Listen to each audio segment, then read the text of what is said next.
Coconut.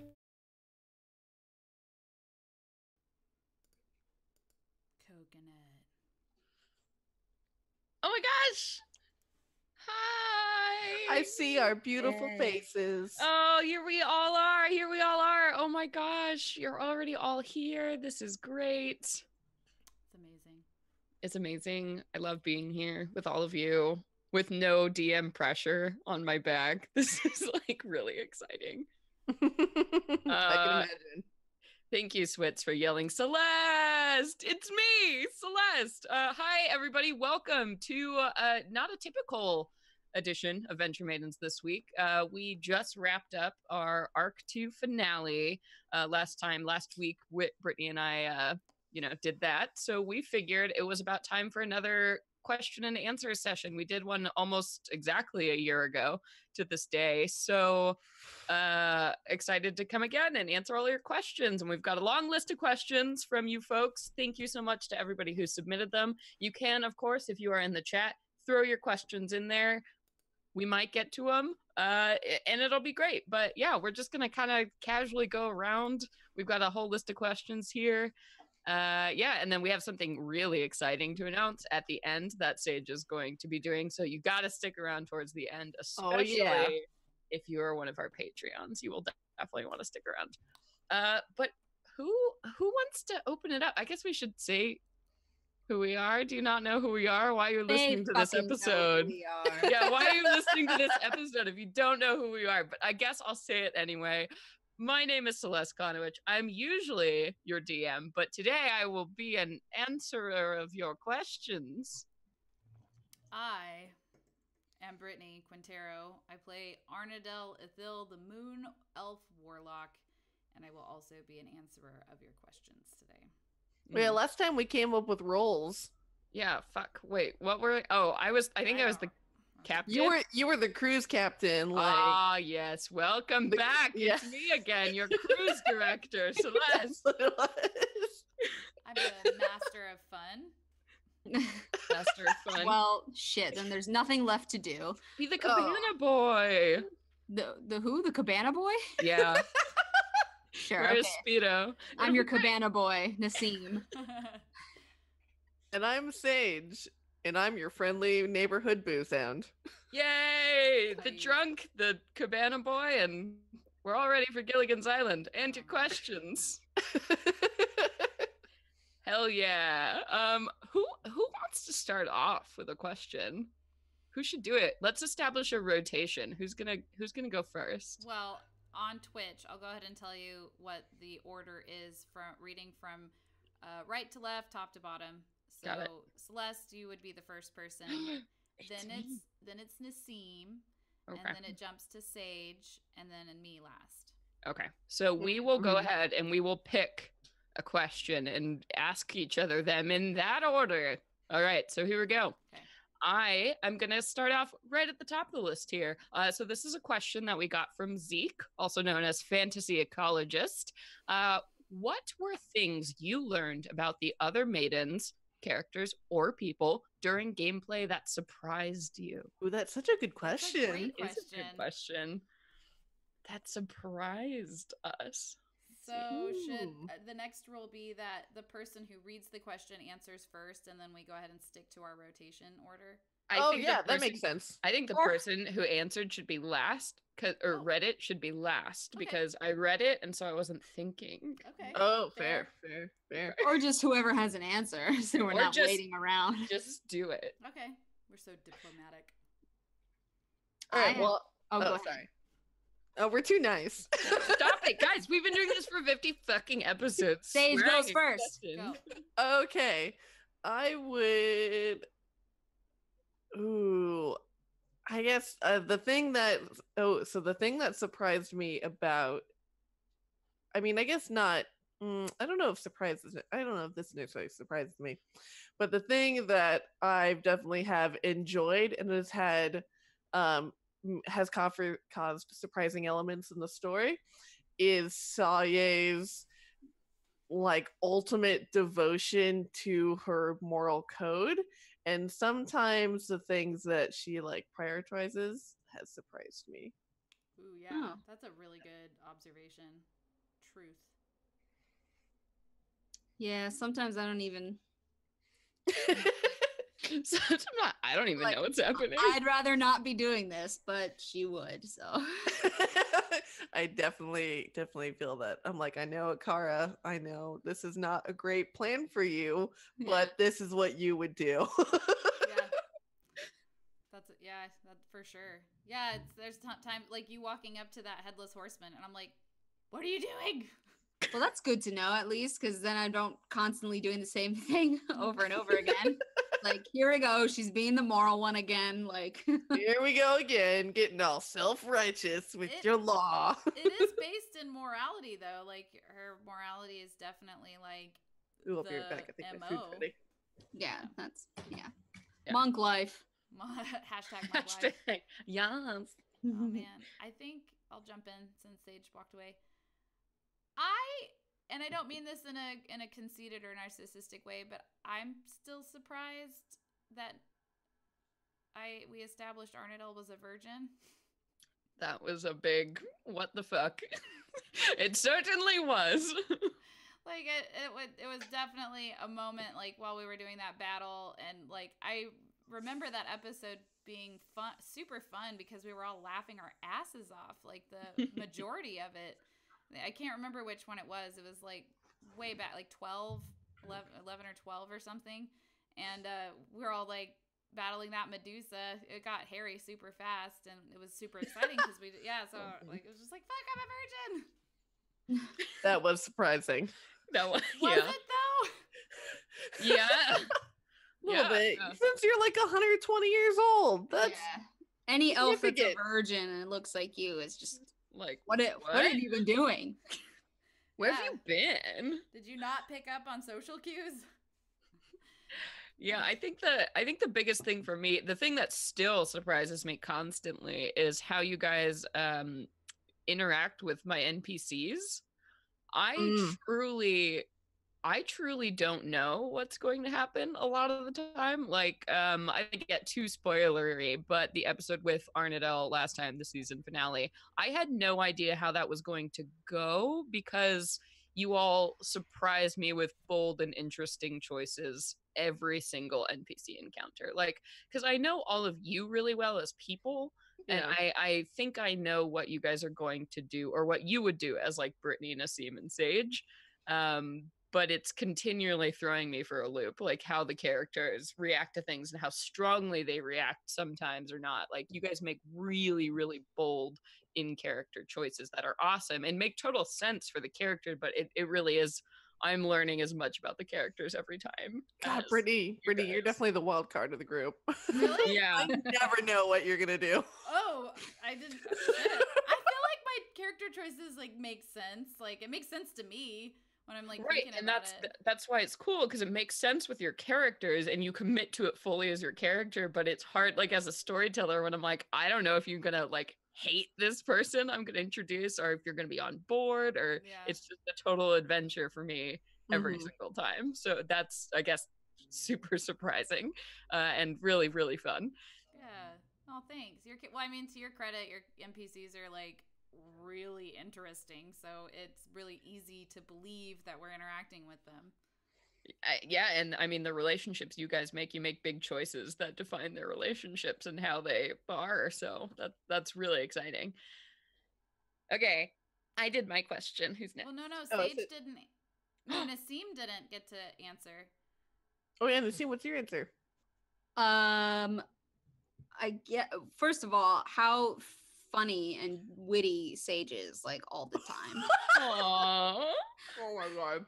You definitely pack the humor for sure. It's not like anymore. It doesn't surprise me. I expect it of you now, and I'm ready for it, and I'm armed, and I feel like I've become thick-skinned because of it. But just over the past like 2 years of gaming with you, like the more and more I was like, wow, they really never stop. Like, you really can't turn it off.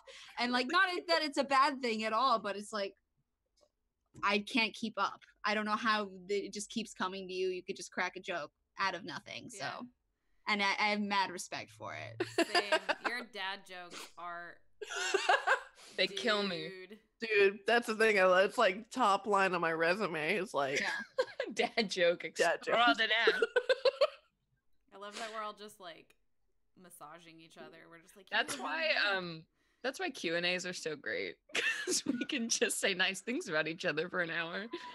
Oh man. Ooh, here's a good question I'm excited to ask. Okay. All right. This is is it Sage or is it Nassim? Oh, that's right. Oh, that's right. It's So you, right Nassim. For some reason I thought it was second. We will get it. Okay. Oh, well, now I'm in a different area. Where was the question I liked? Oh, this one. What are the what are the chances we will? Oh, sorry, I have to say this is from Jeff Switz. Yeah. Sub Switz. What are the chances we will get some kind of 2 or 3 hour long Venture Maidens Christmas special where the fans will get to see the maidens learn the true meaning of Christmas? Right, the true meaning. That sounds wonderful.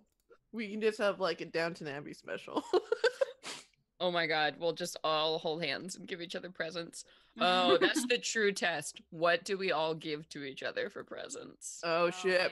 Man. What do the characters give to each other for presents? What do the NPCs give to the characters? It's just madness. What do we give the NPCs? I have so many boyfriend girlfriends to come up with for perfect questions. Oh my God. I'm sorry. We gotta do like a white elephant gift thing. A white elephant at the Elysium Keep. Yeah, that'd be so funny. That'd be so good. What would their holiday like traditions be? Yeah, because obviously we don't have Jesus. So it would be like the Paylor's birthday. But Yeah. there's some We kind of decorate. winter- We decorate the armory. Yeah, some kind of winter solstice. There's got to be like a Keep holiday party. Maybe keep your eyes out. We might do a Keep holiday party. Oh, we were talking about An that our office Christmas party. special would be the office party. Yeah, like everybody. It's like super all the awkward. shenanigans. Everybody's just like, trying to get drunk. as Getting fast as hammered. possible. Everybody gets trash and mulled wine, and it's just so many secrets come out. Oh my God. Somebody hooks up with someone they're not already hooking up with. Totally. Oh boy. Oh man. Yeah, Celeste, let us know if that comes to fruition. We I don't think we have one scheduled now, but it is a possibility. We have a couple question mark days, but our next stream, so it's next week actually, we're recording a very special Halloween episode. So everybody get ready for some spooky spook. And I will just say in advance, it has a lot to do with Vlad, a fan favorite, everybody. Oh, So make sure yes. you tune in. If you're listening to this as a podcast, it's already happened, and you can find it on our feed somewhere. Yay! So that's that. Oh, guys. Okay, so we got some important questions that popped up here. Let's lightning round. Favorite NPC? Vlad. Okay. Fan favorite and Nassim's favorite, and that's from Darthadio. Kyoko. Okay. Oh, I yeah. gotta think about it actually, because I have a few that I really like. I think this sounds silly, but I think Thomas was one of my favorites. Oh, the one from the beginning, the librarian. Like the way Oh that my he, God. like, From our shrieked prequel. and that like still makes me fucking laugh. Like when we like knock on the door and you're like, like that. I don't know why that 30, like not even like 5-second shriek that you did is like the fucking funniest thing. Thomas, like. That's good. I have officially reused the name Thomas now. So Who else is Thomas? The first time. He was the name of the ghost monk in Oh yeah. the trial. Oh, no, I meant Thomas from episode like 3. Yeah, yeah. The Episode librarian? 2. Yeah. 2, that's Yeah. right. It was Ethan's mentor. Yeah. Mm-hmm. I liked Thomas. I think it's pretty obvious my favorite NPC is Rem. Duh. For a multitude Yeah. of reasons. She's an NPC that's followed me through every game I've ever DM'd. So I know a lot about her. I know her really well. And she kind of is like a central cog to how all my other NPCs in my world also function. So I guess she's my favorite. She's my oldest friend of the NPCs. So that's pretty transparent, especially if you guys got the last Patreon package, which was very rip-centric. Mhm. Sorry, everybody. Yeah, okay. So that was the lightning round. So now Oh. Sage. Wait, what was Sage? Sage, who's your favorite NPC? Kyoko. Kyoko? I think, yeah, Cara and Kyoko had such a special... Best friends forever. Yeah. Oh, hell yeah. She's definitely growing up and, like, getting up in the Sisters of Sorrow. Yeah. Right. Oh, go ahead. Oh, Sage. sorry. Go for it. I said if I were to ever play a new Venture Maidens character, it would be her. But in the future, when she's all grown up and is a badass. She'd be so badass. Oh, yeah. Yeah. Oh, All man. right. I think, Sage, it's your question now. Yes. Ooh, wait, where'd it go? Oh, wait. Hey, another lightning round. What's everybody drinking today? Merlot. I Oh, am goodness. drinking this thing. It's called Boochcraft. Oh, It's yeah. extremely alcoholic kombucha. It's delicious. And That I feel sounds good about amazing. myself. Yeah, no, it's awesome. So that's my giant jug of piss. I'm just drinking water. Oh, whoa. Oh, Whoa, water. What is Change. that? change of ways. Oh, mix I them am up. for once having a beer, but I'm barely even drinking because it's a Michelob Ultra, so don't count it. I have my other ways of having fun. There you go. I know exactly. I'm also partaking of the marijuana. Oh boy. And that was from Can We Just Skip It? We couldn't skip it. We had to answer. All right, here's my question. Okay, ready. Via email from Alan, do you have any songs that soundtrack your characters as they rush into battle? I saw that question and I just had to like search through my phone to think of one. And I don't really know if it's necessarily a good battle song, but it just makes sense for Saya that it's High Hopes from Panic at the Disco. Nice. Yeah, I'm not gonna sing it. I have to think about mine. That's like a very serious question. Arnadell's That's a battle very- rushing music. Yeah, I mean, I think Barracuda from Heart. Ooh, that's a good one. That is a good one. Barracuda. See, I'm an oldie classic rock metalhead, so I just think of the Trooper from Iron Maiden every time everything Mm-mm. starts. I'm just like, we're going for it. Or like, I don't know. That's a good Yeah. one too. Yeah. Mine is definitely Kashmir by Led Zeppelin. That was gonna be my other choice. That shriek in the beginning is so good. Mhm. Nassim, what was yours again? High Hopes by Panic at the Disco. Oh, hell yeah. Oh, 'Cause that's totally Saya for sure. Yeah, I wasn't really thinking in terms of like rushing into battle, but just as like a theme song kind of. Oh yeah, that's good. I need to listen to that. Okay. Another lightning round question.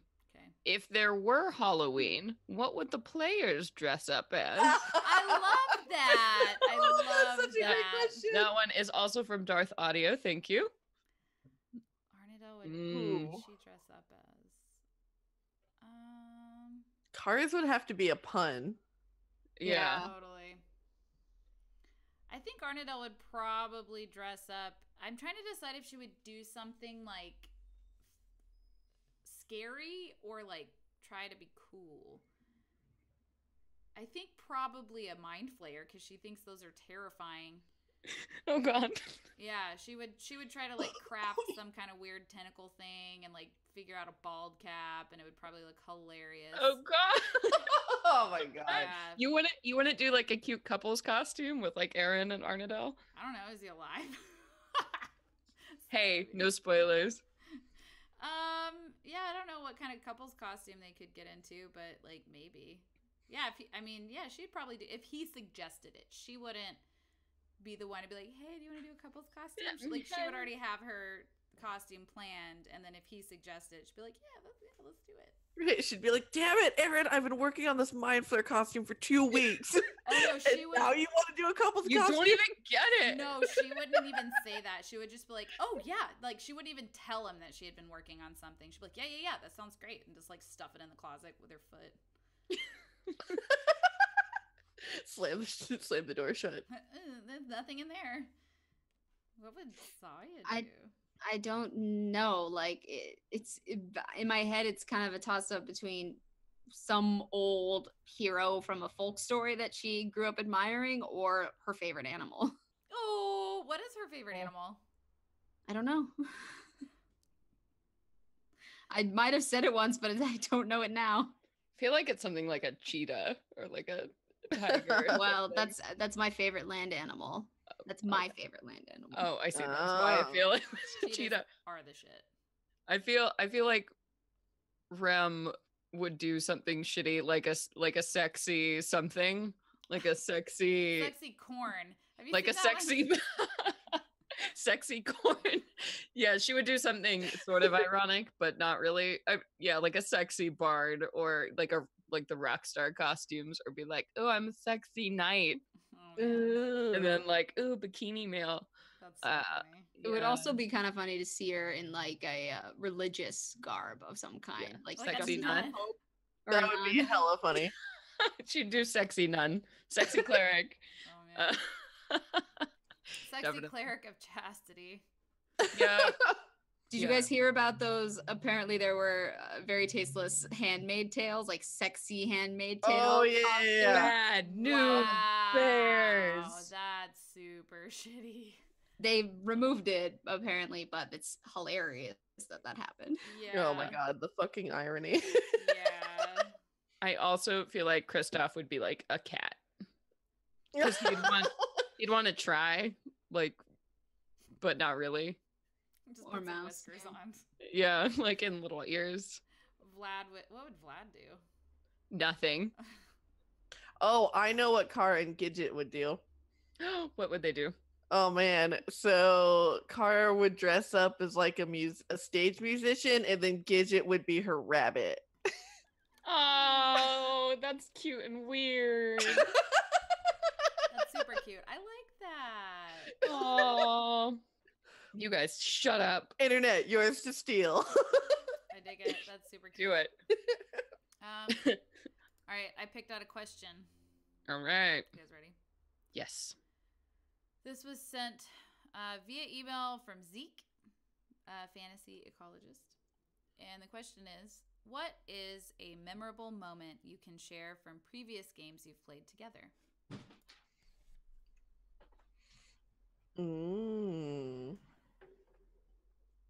Memorable moment. Oh, there are so many. Oh my god. The one that comes to mind first is when our characters were traveling through a spell well that had been emptied. And every time you cast a magical spell, like there was you got pretty much a wild surge chance. And then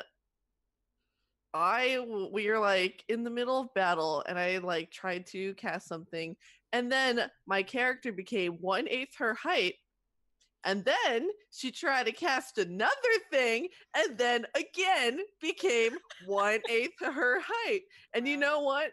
Rem carried around in her pocket until she was able to be turned to normal size. I forgot about I that. was so fucking mad. You were so mad at me. You all have been so mad at me. I was so mad. Oh my god. I couldn't believe I rolled 63. I even remember the number on that fucking table. That was pretty marvelous. Yeah, as you Wow. can tell, Sage has played in games with Rem before, since but yeah. God, I forgot about that. That was Damn. You were tiny. I was like 4 inches tall. It was so dumb. What were you playing? Don't tell me. I want to remember. It was the Oracle. Yeah. What was her name? Genesee. Genesee. Mm-hmm. That's fucking The hilarious. cleric of Istis. Yes. Yep. Cleric of Fate. Oh, look where we are. Oh. I don't. What about you guys? I gotta think about it. Oh, there were many. It's difficult to pick one. Celeste, can you imagine which one I'm gonna say? I think you can. Oh, I think so. know what this. Oh my god. Sorry.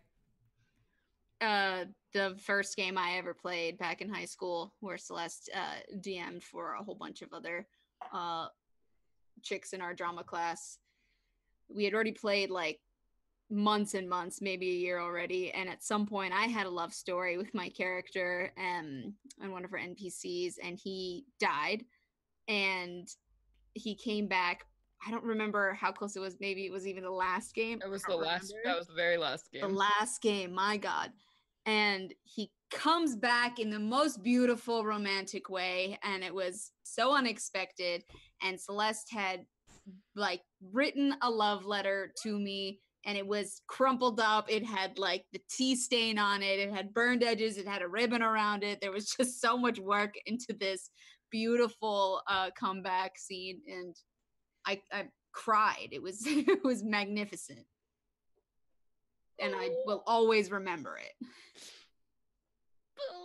we have heard this story before. Like before even Venture Maidens was a thing, I had heard of this like moment from that game. Well, y'all, I mean, collectively, we all have been playing D&D with each other for quite a long time. This is true. Yeah, that's why it's hard to pick one. It is hard to pick one. What was a memorable moment with you guys? Of course, we all know the one about the wish spell from that epic game that I was part of with you guys.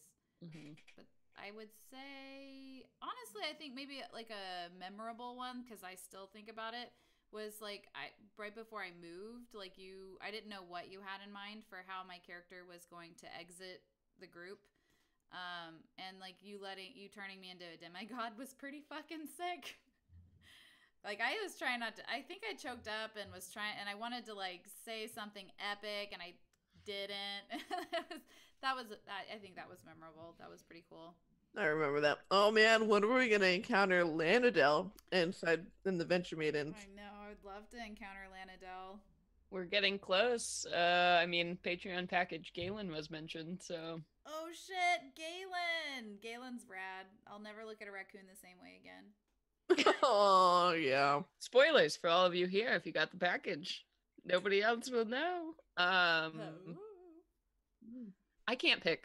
I simply can't. I refuse. I've had too many memories that I've made / been a part of. And I have played so many amazing games with all three of you separately and together. I refuse. Fair. So that's that. Okay. There you go. So there you go. That's it. That's all. Suck it. Okay. Oh, here you go, guys. Here's a good one. This is also from Switz. Thank you. If you could force Celeste to play one type of NPC and she had to use the accent voice of your choosing in that game, what would you choose? What would you make me play, everybody? I would love to have you be an Ent again. I just to slowly die laughing. Oh my god! And that's exactly what I would do. That was so hard. Okay, all right. So we got an Ent from Nassim. Oh man. I would have to second that, but if I had to pick something else, You have to pick something else because there's a part 2 to this question. Oh. picking something else, I'd go for Southern again. Bring back the Charlie Saltman. Oh yes, Charlie Saltman. Okay. I think I would pick Vlad. I like delight in whenever you speak as Vlad or Valerius, because we haven't heard Valerius in a long time. But either of those are kind of my favorite. Mm-hmm. But if you had to pick a new one, you had to make me do like a new NPC who was gonna be around for the rest of the campaign. So we have an Ent that would be there all the time, or we have a Southern person who would be there all the time. Oh God, I don't know. God, You can make me do any kind of silly accent. Eternally. Oh man. Oh God, I don't know what I don't know. I literally feel on the spot. My brain is drawing a huge blank. I would love to hear you do like a super deep, gruff man voice. Gruff man. Yeah, like I'm a man. Yeah, like Hulk, Like Batman. Hulk The Hogan. Batman. I'm thinking Hulk Hogan. Like. Oh like, yeah. Yeah. I think that would be fucking hilarious. Would kill me. Okay, of those, so the part 2 of this is Celeste. If you had to choose one of the 3 aforementioned NPCs, which would be the one you would choose to play? I couldn't do the end. It's so hard. It's so hard to be that slow. And Hulk Hogan would kill me. My voice literally would kill me. So I would have to go with I think a Southern NPC is in the future. I think we've decided here, since I've already done the terrible British. I can kind of manage a Southern, so that'll just have to be next. I think it's been decided here. Sick. Okay. My turn. Yes. These are good Sage. questions, you guys. Thanks. Sage, this is a question for you from Kintaro. Oh. If Cara were a Magic the Gathering creature, what would her stats/abilities be? Ooh, okay. So, It's such a nerd question. if Cara were a Magic the Gathering character, she would cost 1 red, 1 white, and 3 colorless. Ooh. She would give other creatures on the battlefield that you control +1/+1. She would have indestructible and double strike, and she would be a 6/6. Okay, so Cara is clearly a commander, is what you just told me. Yeah. Damn. All right. Fine, I believe you. No, I seen it. It's good. Oh, man. That all went so far over my head. I'm like, I kind of got the magic thing, but everything else, I'm like, that sounds sick.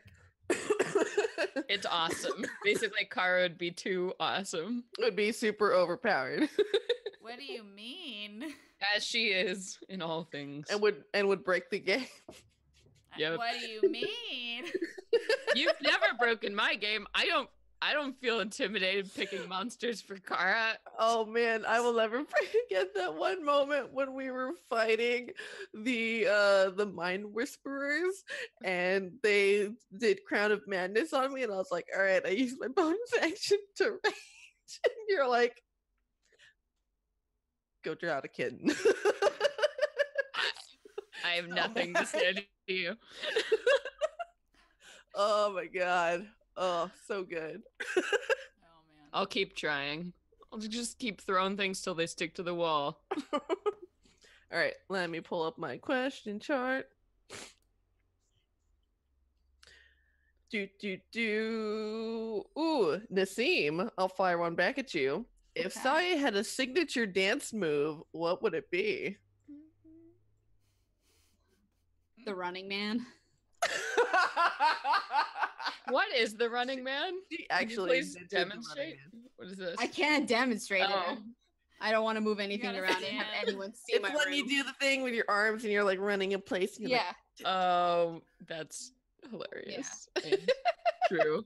So true. Fucking funny. like, imagine Saya would be a really badass b-boy. Oh, yeah, I bet you can break dance.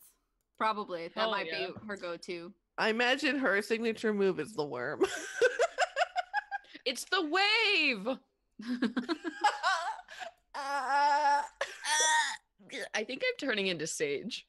People said that when I posted that, the Feywilds random table on Patreon. People were like, there's a lot of puns in here, Celeste. What's going on, huh?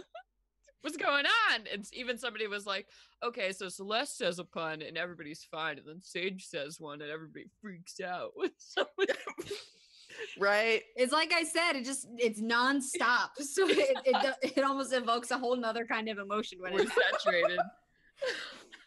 Oh, my God. We would be disappointed if it didn't happen. yeah.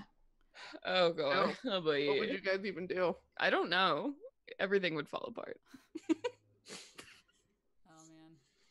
Wait, Sage, you just wrote... answered or asked? I just asked one. Oh, okay.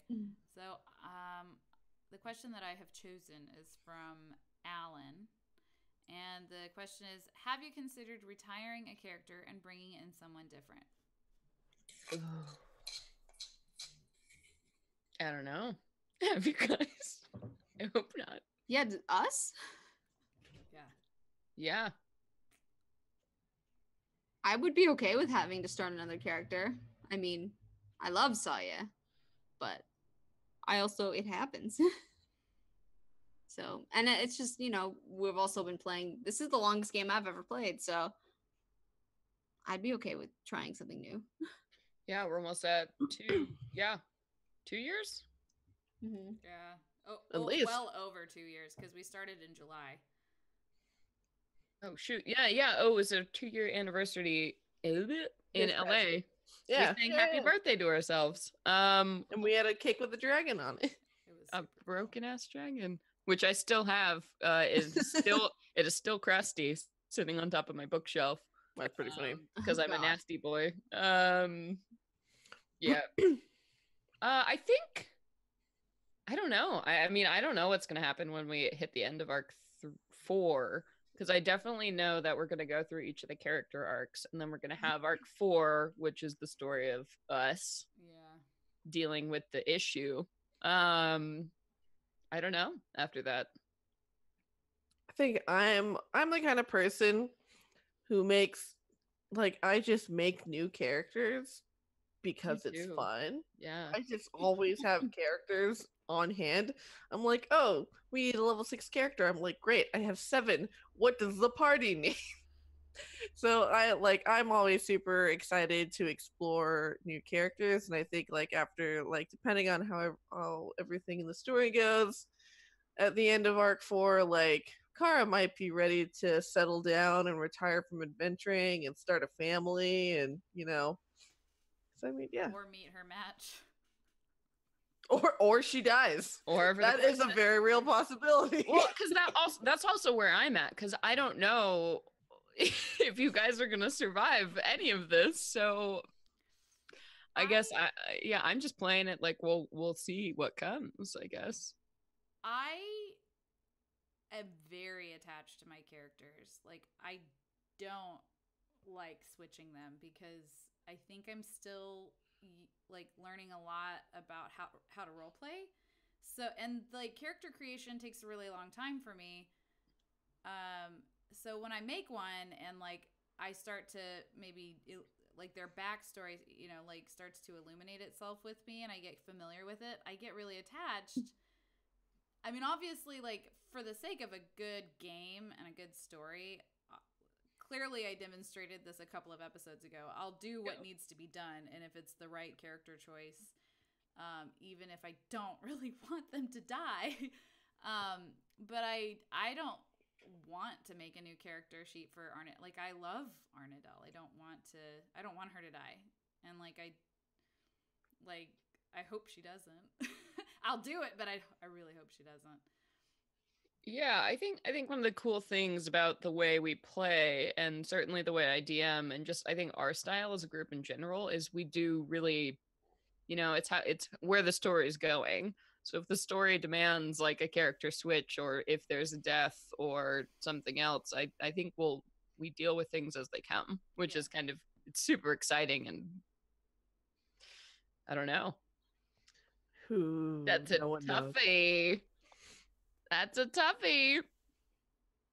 I think Switz asked, in a lightning round question, if you had ever killed one of our characters, and I can answer, yeah. Celeste killed one of my characters super fast. In the Venture Maidens podcast, episode 29. Yeah, Bellica, the sorcerer, the sullen sorcerer. You kind of deserved it. She was crabby. Yeah, she did. You touched the shiny thing that was so shiny. Yeah, she did. It was a treat. It was a little baby treat. Oh, yum yum. Oh man. Funny story. One of my characters did decide to retire. This is also Genesee. She was like, "Oh, I got offered this great gig with these really powerful wizards, and they offered me protection, and I'm just gonna hang out. I'm gonna enjoy it." And she was old. She's getting up there. She was like 55. She's like, "I'm ready to retire." And then like a couple games later, I found out that she got decapitated, and I was very hurt. I'm still a little hurt. I mean, like, I totally get it. I understand why it had to happen in the story, but I'm a little salty.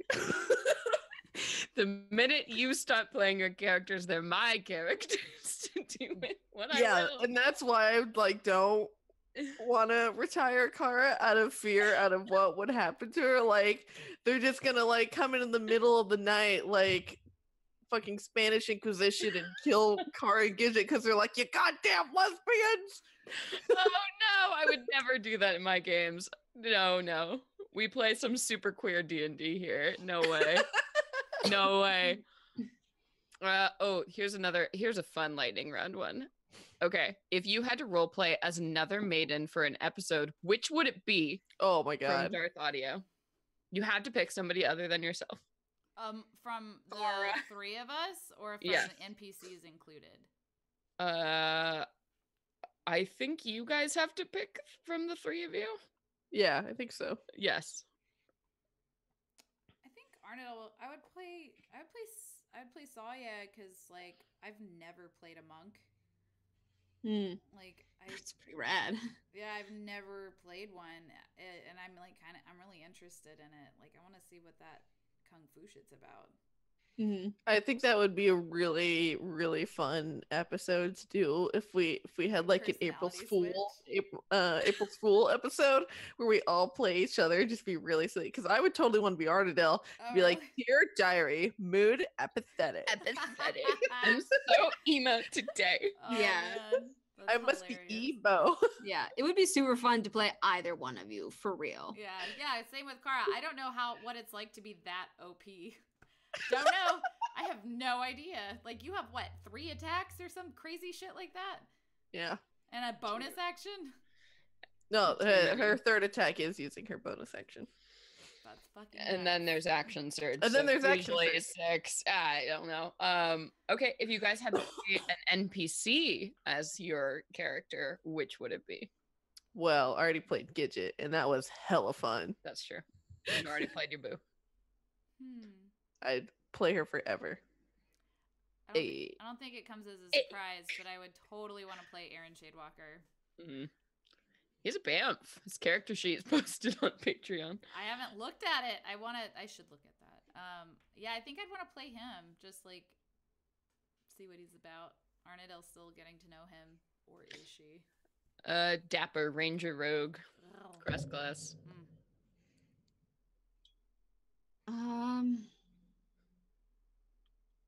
You don't like any of my NPCs? That's You not play big. Vlad?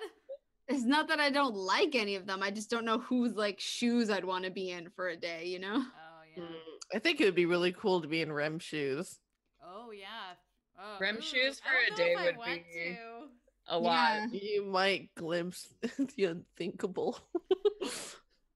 I guess for the sake of just knowing more about her, Rem, but Mhm.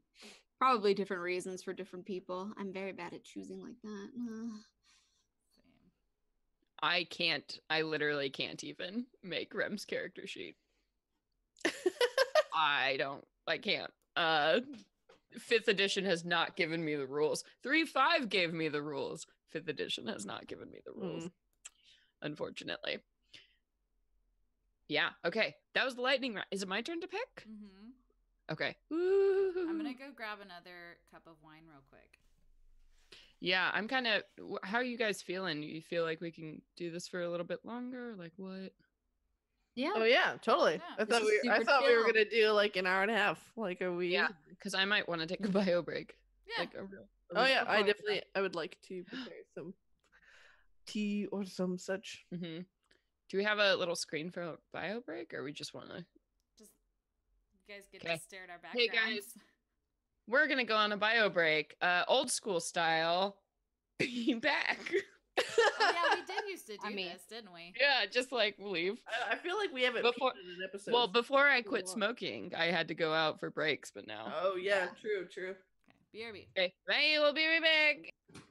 Well, I am still here because I don't have anything I need to go grab, but I'm trying to get on Twitch right now so I can chat with you people while we wait.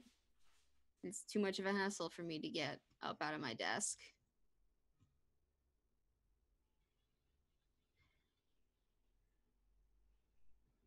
Oh, yep.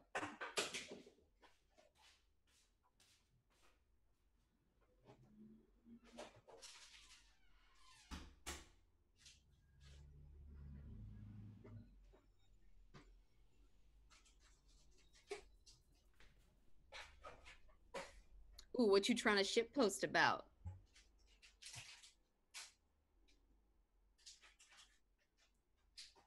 Oh, love you too, Bo. Swits.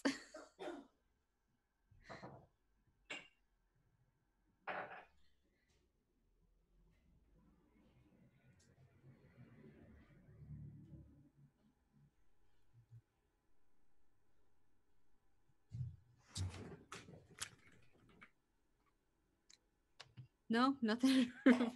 Nothing really to say other than I like hanging out on Twitch versus, role playing. This though, that's obviously super fun all the time too. But it's also nice to just kick it with you guys and with Sage and with Brittany and Celeste. Oh yeah.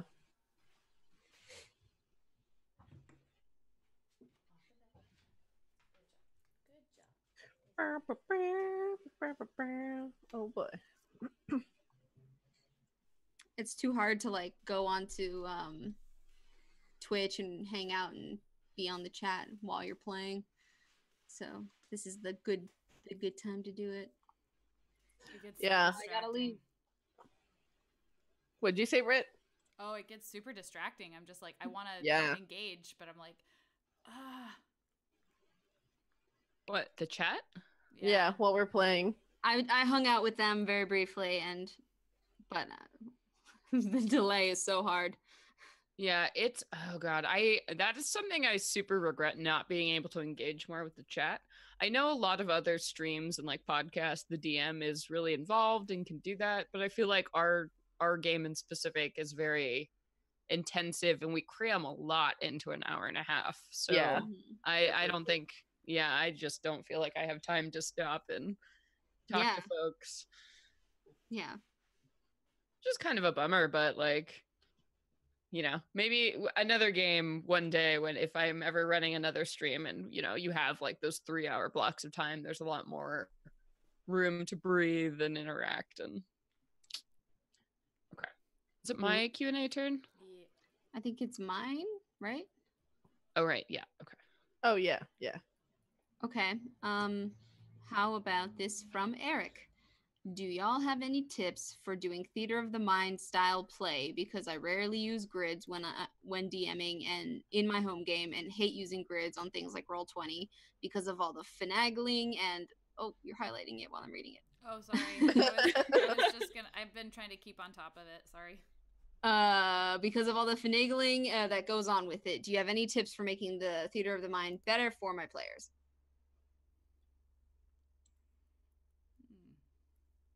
Yeah.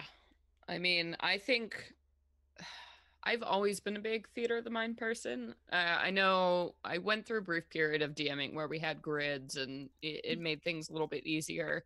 But specifically moving into podcast form, you really got to get used to DMing theater of the mind. And I think my biggest piece of advice would be don't be too rigid about your world, or the setting. Let your PCs define what's there. So if somebody's like, hey, is there a chandelier in the room I can jump off of? Say yes, because it's just better because they have an image of the room in your mind. Or if somebody's like, oh, could I run to the boss? Be like, yeah, okay, sure, you're within 30 feet. Like, just be more, let people engage with the scenery more. Don't be so rigid because people can't see what's in your mind. So let them indulge in what's in their mind. I guess it was my advice as a DM for dealing with theater of the mind. That's definitely really good advice. I think we used a grid once, and it was never done again. Yeah, pretty much. We got a stern talking to after that. Well, it was totally my fault because I was like, let's use a grid, it'll be great. And then instead of, getting those great descriptions of what we're doing, you're like, I would move to A3. And it's like, that doesn't tell me anything interesting. And yeah. It's great for a home game, but especially if you're trying to encourage creativity, which comes with theater of the mind, or if you are doing something specifically like an audio form podcast, that's just really not helpful. Just totally go away from it, but let people just plug into it and just say yes. And theater of the mind works a lot better. And stay patient with players like me who like to reference pop media to help get that description confirmed in my mind. Oh man, we all do that. It's not just you. No, definitely. Yeah, no, using I do it the most. I'm sorry. No, but that's totally it. It's like cluing into references or just, the thing you want to do as an author or as a DM is just, awaken other people's imagination. So if you're using that to engage in combat, everything in your minds is so much more exciting than what is in my mind for you to do, right? So it's just taking what your PCs are giving you and then just like upping it. Also, I do love this thing from Switz. He commented, there was an article, I don't know, I think I sent it to you guys, but about a blind RPG gamer who gave us a shout out because our descriptions were great and she loved them. And that was that's awesome. Yeah. She wrote about it on her blog post. I have to repost that again, but that was really incredible to hear. I think our style really lends itself to being descriptive and people can imagine what we say. And that was really great. Thanks, Switz, for reminding me of that. Yeah, that's super cool. There was a question directed at me in the chat that I wanted to answer. Hell yeah, do it. It says, Brittany, what tattoo would you give the other three? Well, I'm gonna just quickly say that heavily depends on if the other three would ask me for one. Wait, other three in terms of you guys specifically, or our characters? I don't know. I think I've already tattooed all of them. I think it's characters. Yeah. Okay, let's go with characters because what would you tattoo if you were to give the gift of a tattoo to our characters, and you can pick any NPC for me, whatever comes to mind? What would you give us? Again, just to reiterate that there is a dialogue when it comes to consulting with about a tattoo. It's not both people have to agree. What do you think that person would ask for? Yeah, what do you think they would ask? There we go. Okay. I think Saya would probably ask for. It would be a pretty safe bet, either something pertaining to elemental forces, so like something kind of naturey, like. And when I mean tribal, I don't mean like barbed wire from the 90s. I mean like tribal, like real tribal. Yeah. Like significant to a culture. Her monk temple. I think something like that for Saya. Am I right or no? Yeah, that's probably right. Cara would get. What would Cara get? Cara would totally get an ass tattoo. Yeah. It'll be 2 axes crossed on her butt. I think more specifically, I wouldn't be surprised if Cara requested a bodysuit, like a full bodysuit. I think it would, I would be like, yeah, that makes sense. She'd like take one look up and down and be like, that checks out. I think Rem would probably get. Since Celeste, that's your character, your primary character. Rem is my primary. I could see Rem getting tattooed. There's this like trend that, and I don't mean like she would jump on a trend. I just mean like this would appeal to her. Where it's like just black work, and it's like kind of like this unconventional where it's like down the torso and like these like geometric-y one, like that geometric-y black work stuff. Yeah. I think Rim would probably go for that. Yeah, I think she would totally go with things that meant something highly specific to her, but don't mean things to other people. Yeah, like an she would just, abstract way to remember things. Yeah, like Memento. Yeah. Kind of. Yeah, I think that, I don't know. I hope you guys are satisfied with my guesses. Oh, actually, that leads into my question, which I was going to ask is, what tattoo would Arnadell get and where? Ooh. I tried to prepare myself for this question because I really wanted to put some thought into it. My first knee-jerk reaction was like probably flowers or birds because that's what I like. But I think considering the last couple of episodes, if her answer right now would be probably a fucking snake, like American traditional snake, like a cobra or something, like on her back, like a full snake back piece, just big, bold, or wrapped around her leg, or I don't know, something like that, or her hand, I don't know. I think she would probably get a snake as just kind of this bitter consolidation with all the things that happened. I like that. I know. I'm a sucker for those. Those oh, I've survived something. Let me get a painful tattoo to look at forever. That's so fucking. That's my shit. Yeah, I think that's what she would do. Probably maybe a little horse somewhere, for Aaron. No spoilers. Yeah.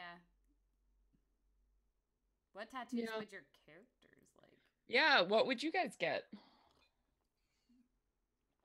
Something to do with her temple makes sense, I think.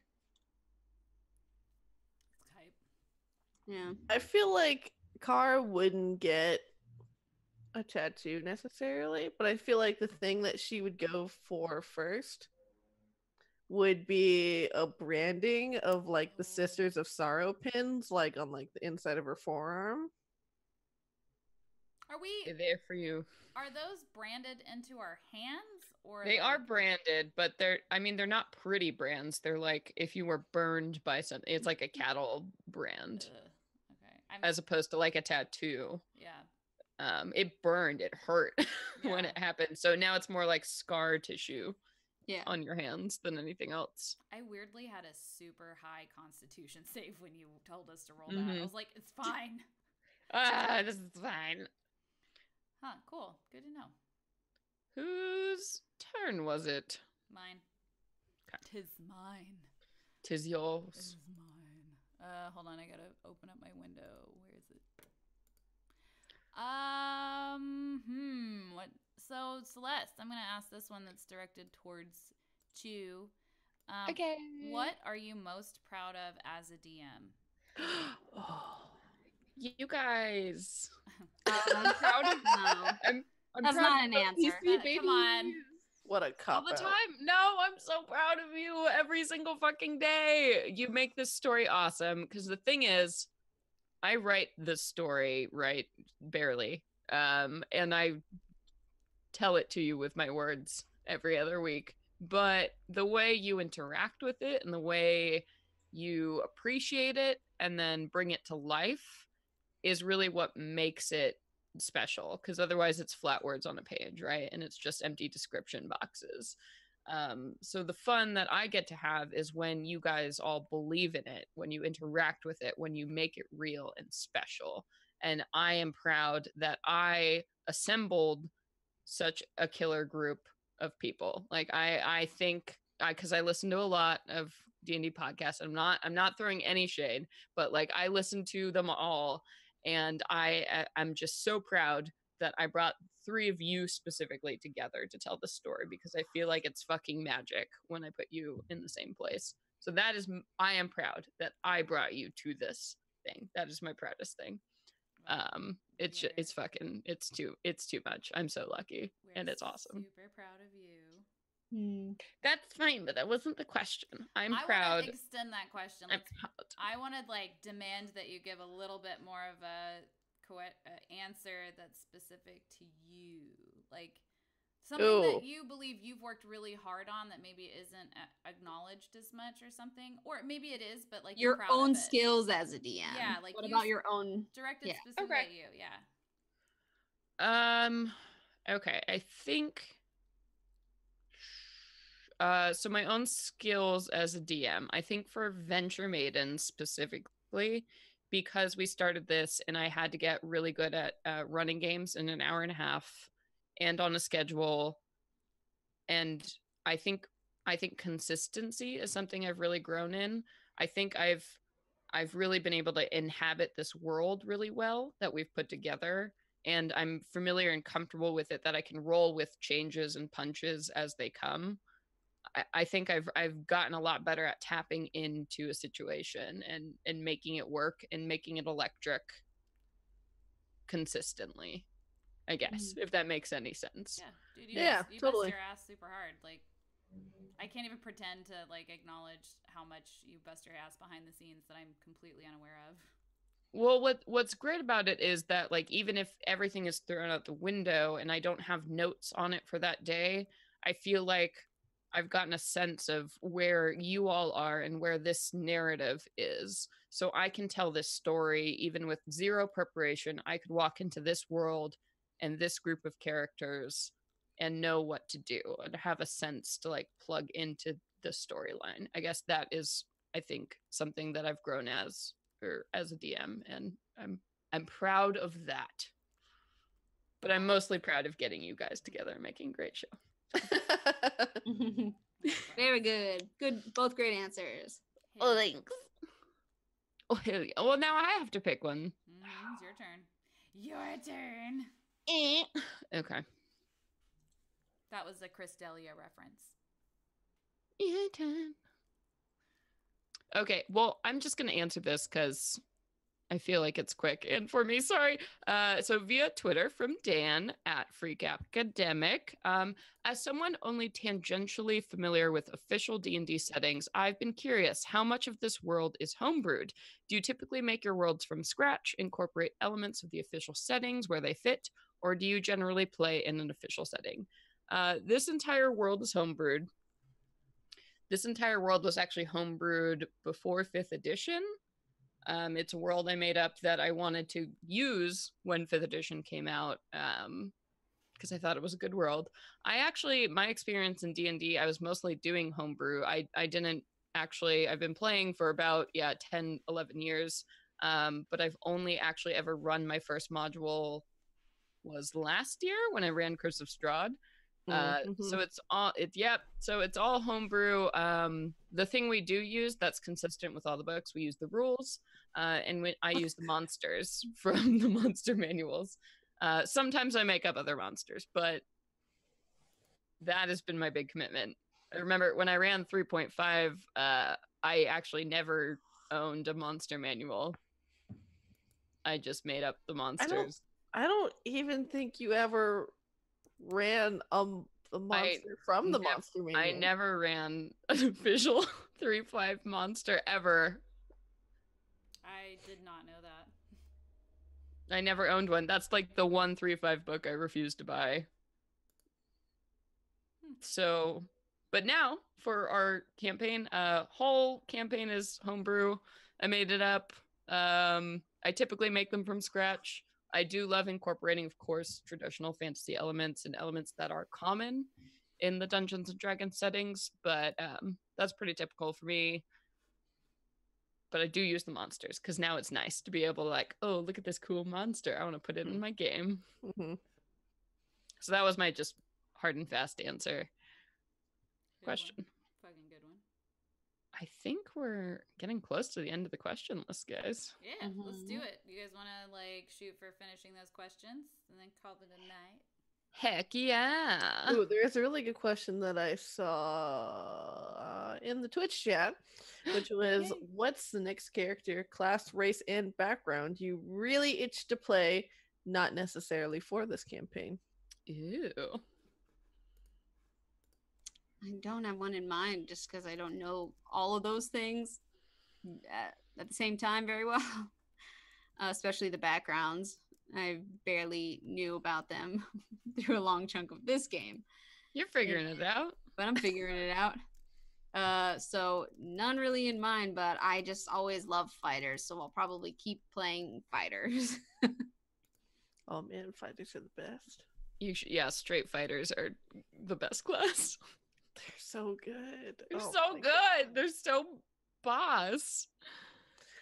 I think for me, I have this character concept in my head of a Kenku who is a warlock and a rogue. Ooh. And so she's a warlock, and her invocation of choice would be disguise self at will. And because she's a Kenku, she could perfectly imitate any other person. And being roguish and sneaky, so she'd be like a super mercenary. So she would, yeah. So then she would definitely have the criminal background. Mm. I have such a hard time figuring out like specifics like that until after I like roll the stats and play a few times, if that makes sense. So it's hard for me to like think of like a specific character that I want to create. I like base it off of classes that seem interesting. I prefer spellcasters. This is boring as fuck, but I'd want to play another warlock and try like Hexblade or like something like Pact of the Tome or something like that. But I've been so like stoked about the warlock class that I want to like explore the different archetypes of the warlock class, which there's a ton of now. Yeah, and they're only getting bigger too. I know. I'd totally play an elf again. I'm sorry, I'm so boring, guys. Hey, what's in your heart is never boring. I really surprise. I really want to play paladin. Like a Ooh, yeah, those like are a cool. I love it. I love my like, oh man, I have to do this thing because I believe in this great cause, but I have this tortured past. I'm a paladin. I'm gonna protect you. Like, so basic. I love those characters though. That's why Colin and Dragon Age always my romance. Oh god. I love it. Oh man, I'm having such a hard time trying to pick who I'm gonna romance, because what am I playing? I'm playing Cara as my Dragon Age character. I made her. Who are you gonna romance for Dragon Age? I don't know. I can't decide. I'm like, she would totally sleep with Sarah? Iron Bull. Like, yeah, Sarah seems like the obvious choice because she's like quirky and a total dyke. What about Scout Harding?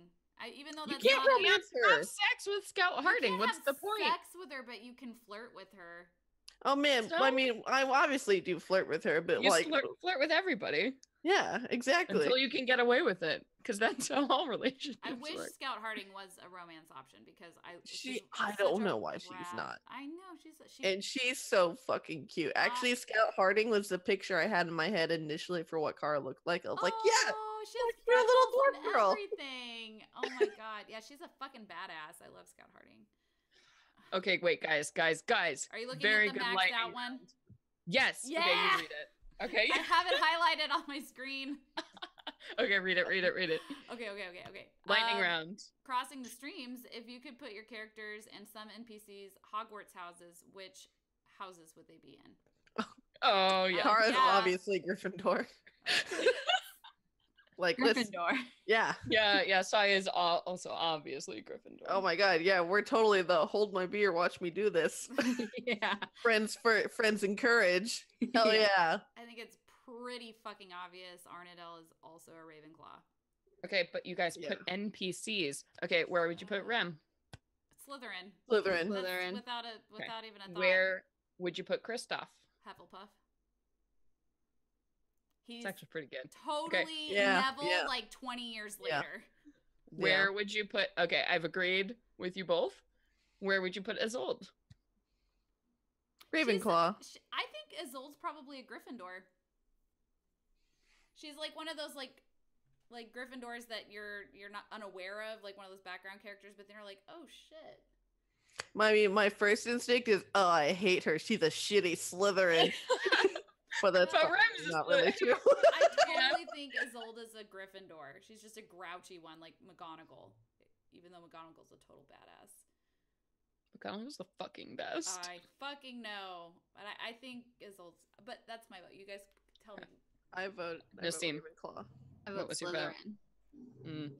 I would vote Gryffindor as well. Interesting. Isolde We specifically. haven't seen that side of her. We haven't seen much of her. I 'cause feel she's like in a coma. Yeah, I feel like I don't know. Well, what's crazy is I keep playing Isolde on other guest streams. Oh yeah, that's true. Like when we Not did with the you World, guys. the World Series D&D. We did the World Series D&D. And then also for the podcast of Waterdeep, I played Isolde for the finale episode. Oh yeah, that's right. Yeah. Yeah, she's totally a Gryffindor. I would agree with you. Rem is totally a Slytherin. What And else Kristoff. would Marjorie be in? Marjorie? Oh my god. None. We dropped out, remember, Switz? Marjorie We dropped Rosemary out. dropped out of school. Yeah, Marjorie is like not into that. Excuse me. Ugh. Oh, I love that Dan Dillon is yelling about Harding not being an option. Dan, for real. Hi, Dan Dillon. We love you. Thank you. This is more like Dark Knight. This is more Damn. We gotta get back on track with the questions that we're trying to get through, you guys. Okay. I think we just have like one or two more. We have like 3, actually 4. We have a couple. Okay, let's do it. Who's next? Who's reading it next? Nassim, I think. Okay. From Alan. If you could choose a moment to soundtrack, what would it be? Ooh. He says that he had the curses burn playing in his head the last scene of episode Cures. 47. Oh, that said curse. Sorry, the cures. Interesting. When Alistar turned into a crow. Okay, so what was a moment in the podcast where you just like thought of a musical moment that should be playing in the background?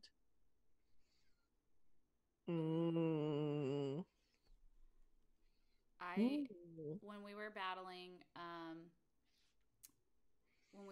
the Headless Horseman, this might be a little obscure, but it was definitely playing in my head whenever we were battling him.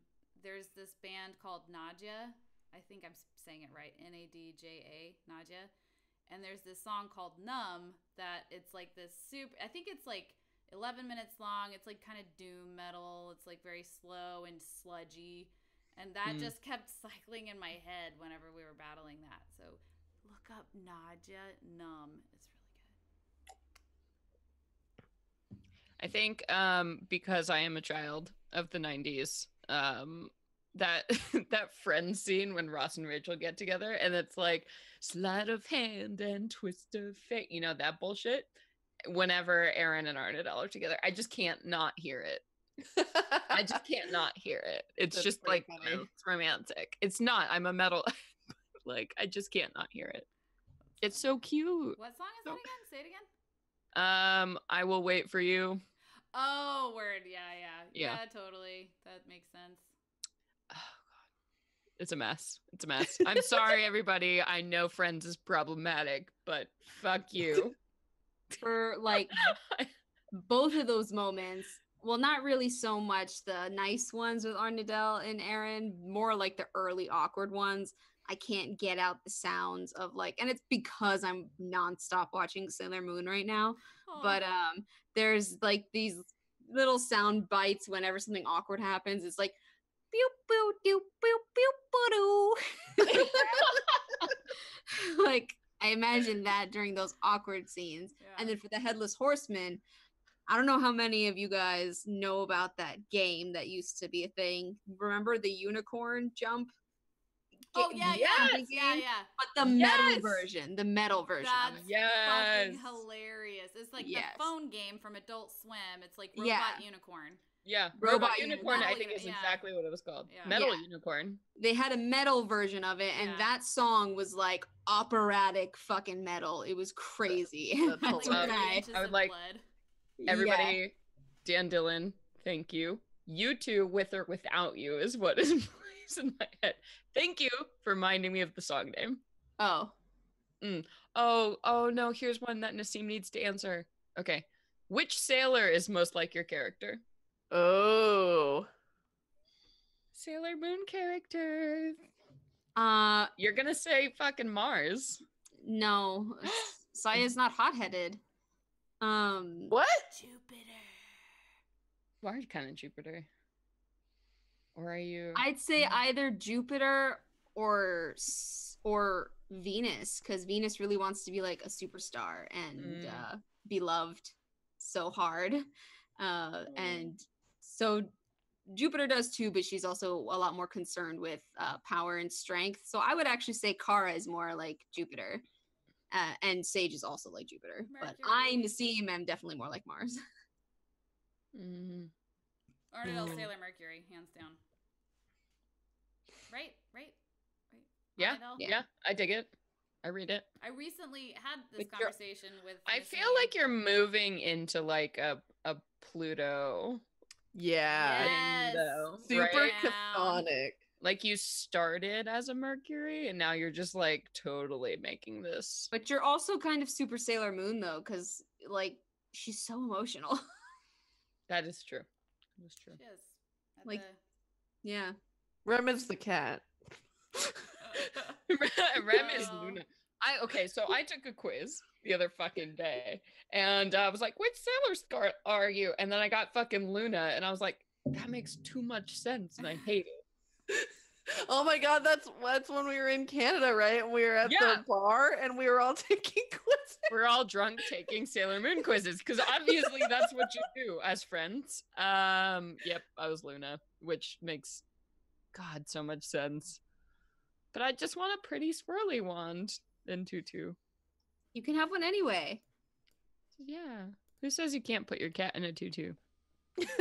I put Lucy in a tutu. She actually has a tutu, and she hates it.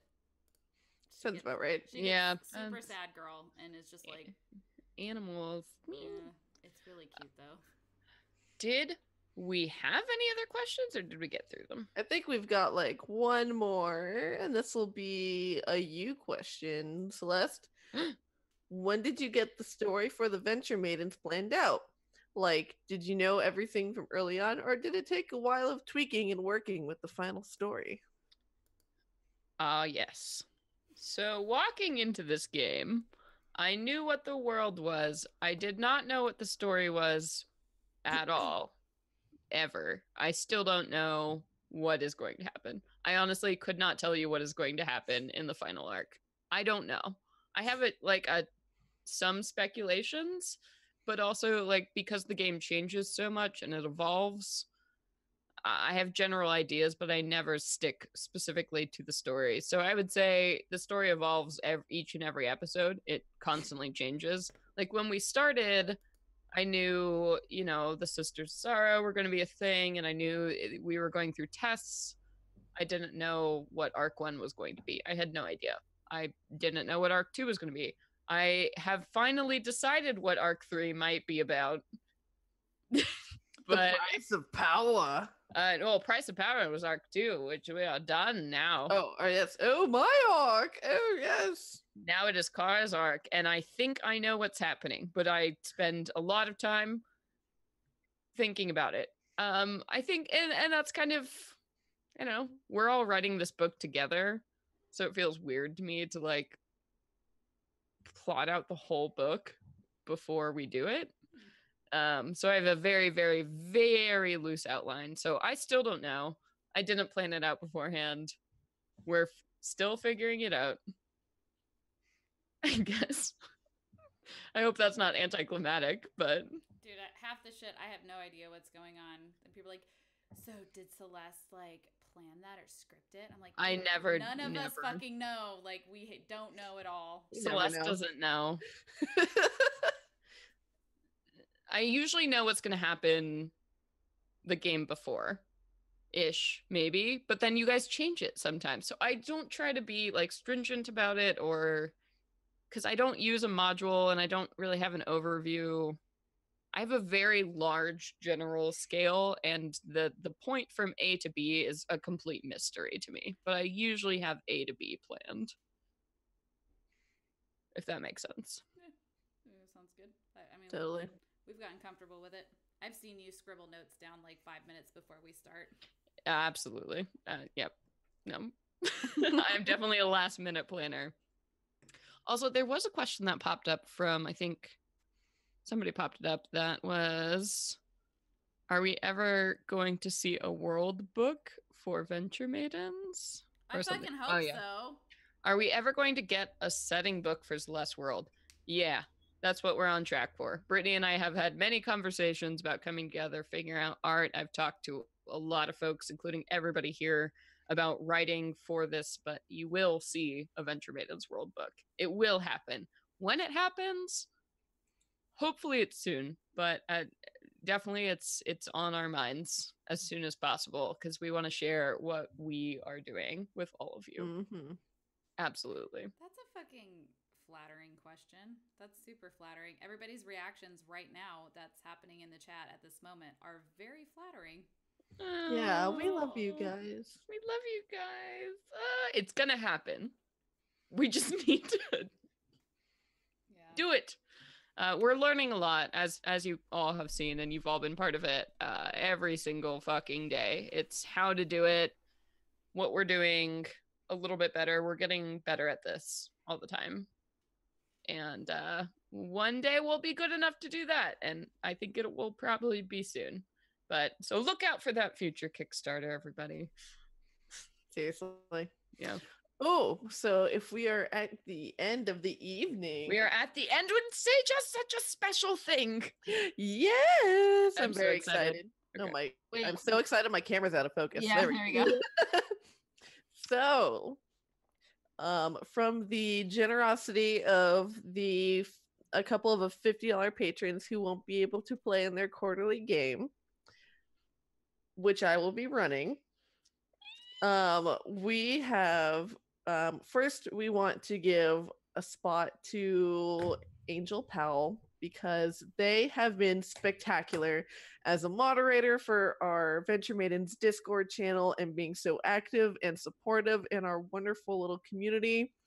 I love watching their streams. It's super fun seeing them play games that I would otherwise like never be interested in, and it's really fun. And it was just their birthday, so this feels exactly. So happy birthday, Angel! You get to play in a game run by me. Whee! But happy fucking birthday! Yeah, get it. So that's awesome. And then we have 2 other spots that will be raffled away.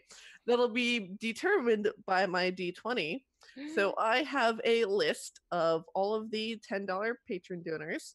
And I will roll my D20 twice, sum the results, and I will consult my wonderful list. And if you hear your name, you shall be selected. I'm so excited. So let's see. Let's see. Dice cam. Oh. Dice cam. Oh shit! Ooh. The dice cam. Dice cam. What? No, stay. Oh, it's a falling dice cam. Ooh. The dice cam is going in. All right, the ready, guys? Ladies and gentlemen. 10 plus 12, 22. Let me consult. What? Consult the list. Consulting the list. 22. Oh, Jason Lamar. Jason! Oh my gosh. That's freaking adorable. Did you see that cute ass dog he just adopted? No. Oh my god. He adopted a cute ass fucking dog. Yeah, it's about time. Also, secrets, everybody. Even if Jason doesn't end up playing, Jason was actually the person that first campaign who played Galen.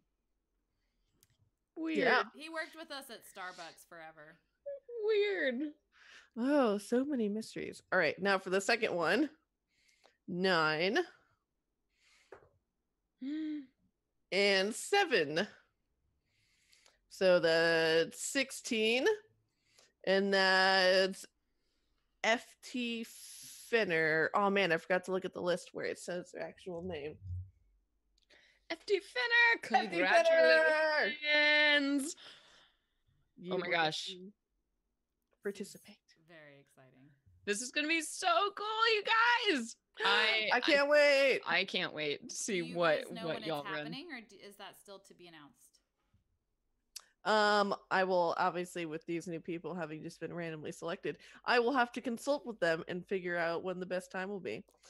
But hopefully, if they all consent, then the game that we play should be up on the patrons only post, and you guys will all get to hear the wonderful, marvelous adventure. Yeah, Yeah. and Woo! yeah, so definitely everybody tune in. Clearly, if thank you everybody so much for participating and being here, but there are a lot of special benefits you get by being a Patreon donor. You've probably heard us mention a few, but you get quarterly packages. You also, if you're donating at the highest tier, you get to participate in quarterly games run by all of us.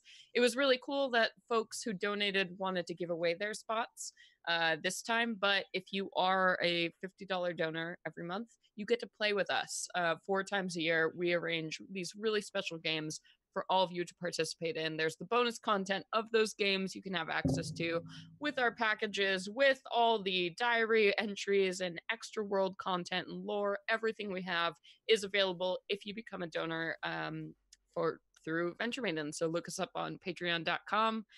Even $1 a month gets you access to, I think now it's at 52 hours of bonus content immediately if you just donate $1 a month. And that really helps us do all the crazy shit we've been trying to do. Seriously. Yeah, it gets us new equipment. It gets us to cons. It gets just so much stuff. It frees up a lot of our time to give you guys more of what you want, which is some badass bitchin' D&D. Oh man, and I will definitely be uploading soon a like 5 to 6 like little short campaign like that you can like fit into your world. That's like a whole little like 5 to 6 session adventure. Yeah, there's so much cool freaking stuff on there. So definitely consider, if you haven't already, becoming a Patreon of the Venture Maidens. But everybody, thank you so much for participating in our Q&A. We had a blast. I know we all love talking about ourselves and our experience, right? To be a podcaster, you got to be a little self-centered. Yeah. It was cool to hang out with you guys and chat. It's always nice to catch up. Yeah. Even though we didn't ask you guys much back. And the fact that we're doing this is our 2nd annual, which is pretty crazy. So I think we're all looking forward to the 3rd annual. So thank you everybody so much for coming in and participating in the Q&A. And until next time, Venture away. Venture away. Venture God, that was away. the worst it's ever been. Oh, Then man. because we're taking too long. I I'm know, we sorry. did I'm try. trying to pause to. It's Yeah. fine. We're done. Okay. Thank you We guys. gotta Okay. use the theater beat. Yeah, no, go away. All right, pineapple. Pineapple.